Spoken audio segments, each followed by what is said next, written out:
আসসালামু আলাইকুম। সপ্তম শ্রেণী গণিত ৭২ পৃষ্ঠা। এই যে ৭২ পৃষ্ঠা ৫.১-এর উদাহরণ ৫ পি মাইনাস কিউ এর বর্গ নির্ণয়। তো আমরা অঙ্কটা করার সময় অবশ্যই এখানে লিখব ৫ নং সমাধান, মানে যেহেতু সমাধান করব। তো ৫ নং সমাধান এটা আমরা লেখার পরে এখানে যেহেতু এটা ছিল এটা আমরা লিখব পি মাইনাস কিউ এর বর্গ। এখানে বর্গ করতে বলছে, বর্গ মানে কিন্তু স্কোয়ার, আমরা এর আগে ভিডিওতে দেখেছি, এর আগে অঙ্কগুলোতেও করেছি। এখানে পি মাইনাস কিউ, এখানে মাইনাসের সূত্র হবে A minus B, whole square. এই সূত্র দিয়ে আমাদের অঙ্কটা করতে হবে, আমাদের A minus B whole square সূত্র দিয়েই করতে হবে। আমরা প্লাসের সূত্র কি শিখেছিলাম? A square plus 2ab plus B square শিখেছিলাম। কি শিখেছিলাম? বি স্কোয়ার শিখেছিলাম। আমরা শিখেছিলাম A square minus 2ab plus B square. ওখানে প্লাসেরটাতে শিখেছিলাম A square plus 2ab plus B square, কিন্তু মাইনাসে হবে, প্লাসের জায়গায় মাইনাস হবে, এ square minus 2ab plus B square. তো এখানে এটাকে পিকে যদি আমরা এ ধরি, কিউকে যদি বি ধরি, তাহলে কি দাঁড়ায় দেখেন, এটা বর্গ যেহেতু নির্ণয়, তাহলে স্কোয়ার দিয়ে নিছি। তাহলে এটাকে যদি এ ধরি, এর উপর স্কোয়ার, কিন্তু এখানে এ না লিখে আমরা পি লিখছি, কারণ একে তো আমরা পি ধরছি।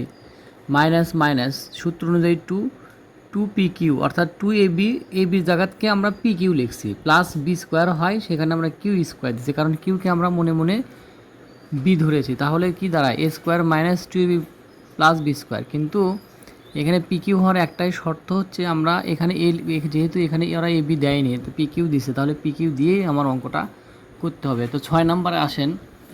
6 নম্বরে দেওয়া আছে 5x মাইনাস 3y এর বর্গ নির্ণয় করো। 5x মাইনাস 3y এর বর্গ নির্ণয় করো। তাহলে পরীক্ষার খাতে আমরা লিখব 6 নং সমাধান।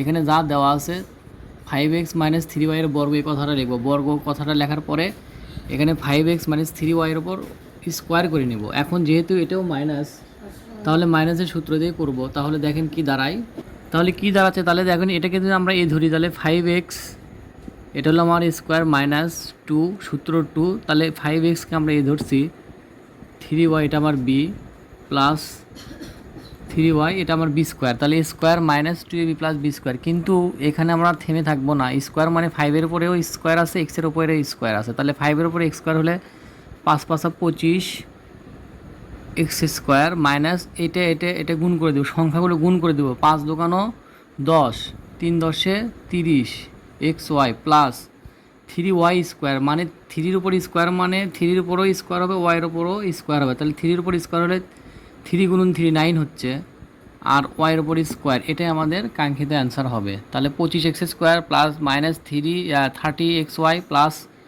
9y স্কোয়ার, এটা আমাদের বর্গের অঙ্ক। তো এখানে দেখেন 7 নম্বরে বলে দিছে বর্গের সূত্র প্রয়োগ করে 98 এর বর্গ নির্ণয় করো। 98 এর বর্গ, তো আমরা পরীক্ষার খাতায় এইভাবেই লিখবো, 7-এর সমাধান 98 এর বর্গ মানে 98-এর উপর স্কোয়ার করে দিছি। এখন 98টা আমরা পাবো কীভাবে? 98টা পাবো 100 থেকে যদি 2 বিয়োগ করি, তাহলে কিন্তু 98 পাই। এটা কিন্তু সূত্রের মানে বর্গের সূত্র প্রয়োগ, এটা কিন্তু সূত্র প্রয়োগ হয়ে গেল। এখানে কিন্তু খালি একটা সংখ্যা ছিল, ওটার উপর স্কোয়ার করছি, তার মানে ওটা দিয়ে কিন্তু অঙ্কগুলো হবে না, তাহলে এই সূত্রও আনতে হবে। তাহলে 100 থেকে যদি 2 বাদ দিই, তাহলে কিন্তু আমার 98 হয়। এটাকে আপনারা কিন্তু 90-এর সাথে 8 প্লাস দিয়েও করতে পারেন। তো আমি মাইনাস দিয়ে সহজেই দিয়েছি বোঝার জন্য। দেখেন 100 থেকে 2 বাদ দিলে 98 হয়, তা 98-এর উপর হোল স্কোয়ার, তার মানে কি square minus 2ab plus B square, আমাদের এটা হবে 100-র উপর স্কোয়ার, এটা হলো এ, সূত্র অনুযায়ী 2, এটা আমার সূত্র অনুযায়ী 2, 100কে এ ধরছি আর 2কে বি ধরছি, তাহলে এখানে মাইনাস 2ab প্লাস, যেহেতু 2কে বি ধরছি তাহলে বি স্কোয়ার, তাহলে এখানে কী দাঁড়ায়, 100-র উপর স্কোয়ার করলে 1-কে 1 লিখবো আমরা, তাহলে 100-র উপর স্কোয়ার মানে 1-এর উপর 1ই দিলাম, আর এখানে 2টা শূন্য মানে 4টে শূন্য হয়ে যাবে, একটা দুটো তো থাকলোই, আরও 2টা শূন্য হয়ে যাবে। এখন মাইনাস, এখানে 2 দিয়ে 100 গুণ করলে 200, 200কে 2 দিয়ে গুণ করলে হয় 400, 400 প্লাস 2-র উপর স্কোয়ার মানে 2 দোকানো 4 হচ্ছে। এখন এটার থেকে আমরা বাদ দিয়ে যোগ করেন, তাহলে আমার রেজাল্টটা মিলে যাবে।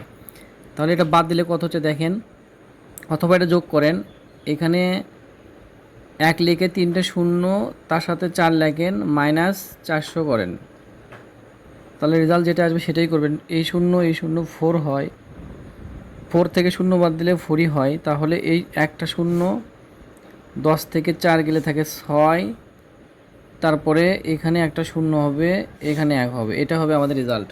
যদিও ভালো বোঝা যাচ্ছে না। তুমি তুমি কতক্ষণ মারছো? এরা আর আব্বুরা থাকা অবস্থা মারছো?